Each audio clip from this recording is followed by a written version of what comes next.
Hi, my name is David to discuss with you what to do basically if you're charged with driving under the influence of drugs. Up until about a year ago, California would prosecute drug and alcohol-related DUIs under the same vehicle code section, 23152A. And it would be drugs and or alcohol. So you'd have a situation if someone's under the influence of alcohol, or maybe not, maybe a little bit of drugs, maybe a little bit of alcohol, or just drugs. And they'd all be sort of this catch-all vehicle code section. Well, now you'd be prosecuted like E, parentheses, E is an Edward, and that's purely as it relates to drugs. Now, drugs is a lot different than alcohol. If you have a DUI and you're .08 or higher, and it's proven you're .08 or higher at the time driving, you will be convicted of Vehicle Code Section 23152B. Drugs are a little bit different. You could be charged with being under the influence of prescription drugs, but there's no real hard and fast rule like there is with .08 or higher with alcohol. There's generally a therapeutic range of what's appropriate for a drug, prescription drug or otherwise.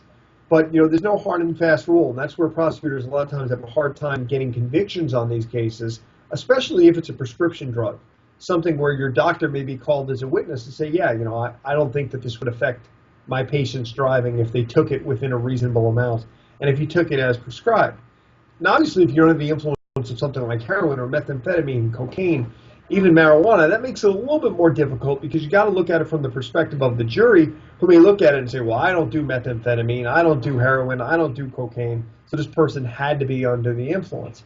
Well, it's really not that simple. There's a lot more to it, but definitely the prescription drug cases are the ones that are more winnable from a jury's perspective. Doesn't mean that a drug case with marijuana or meth or something like that aren't winnable. They are, but you, again, look at it from a juror's perspective. You definitely prefer the prescription drug cases where there's not an accident, and then it's like any other DUI. You look at why you were pulled over, you look at your performance on the field sobriety test, you look at the basis for your arrest, you look at the reason why the blood was taken, whether you consented to it, whether it was implied consent, express consent, whether or not they had a warrant to draw your blood.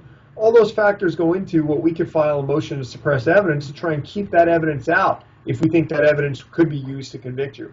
So in many regards, they're very similar to an alcohol DUI, although in many regards they're a lot more difficult to prove because there's not that hard and fast, okay, they're at this level, they had to be under the influence. There's a lot of debate about that, particularly when dealing with prescription drugs, as opposed to illegal in and of itself street drugs.